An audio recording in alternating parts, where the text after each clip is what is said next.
Many of us are concerned that systems changes are making life worse for people with disabilities. Detailed rules choke self-direction. Risk assessments dominate initiative and innovation. And person-centered planning has been taken over by regulations and driven by computer screens. We think that one reason for these dehumanizing trends is a fundamental misunderstanding of the kind of leadership necessary to support good lives. Our systems treat all of the work as if it were a matter of correctly repeating clear procedures. In our experience, this is a fatal error.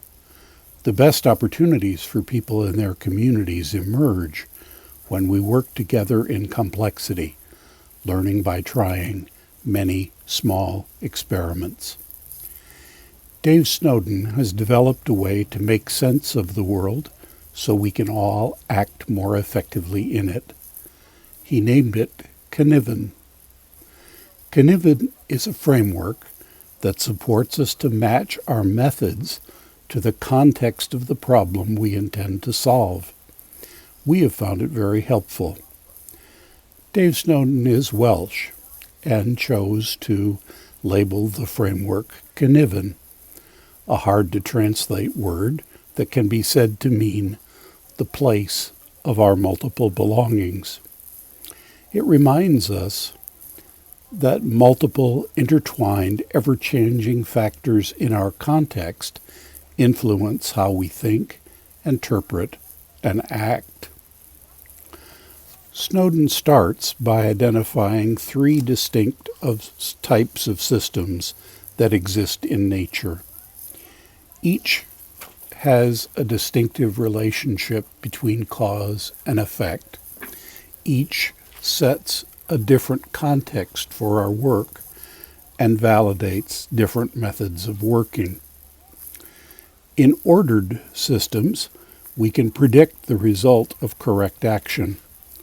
Our understanding of cause and effects lets us say, if we do this, that will happen. And if we do this again, the same thing will happen again.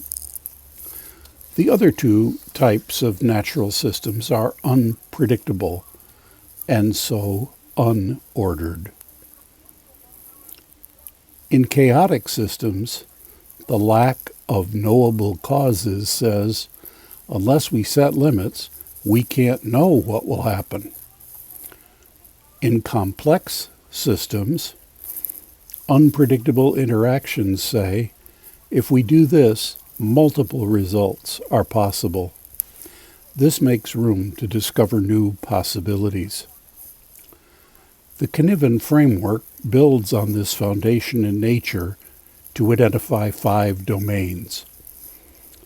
Kniven separates the ordered space into a context where the correct action is clear, it's obvious to any trained person, and a context which is complicated, where expert analysis and advice can identify reliable ways to achieve a defined goal.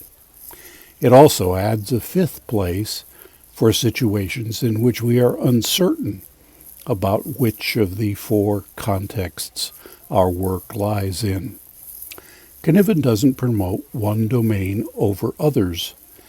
It just offers a way to check that our methods line up with the nature of the work that we want to do. Clear is the domain of reliability and efficiency. Correctly following procedure will produce desirable results. The task is to follow instructions. Evaluation will identify and refine best practice.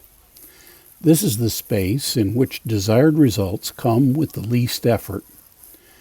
Clear does not necessarily mean easy. A procedure may have many steps and require skilled performance under difficult conditions.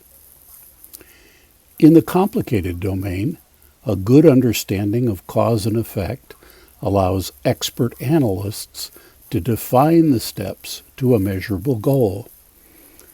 The task is to identify experts and follow their advice.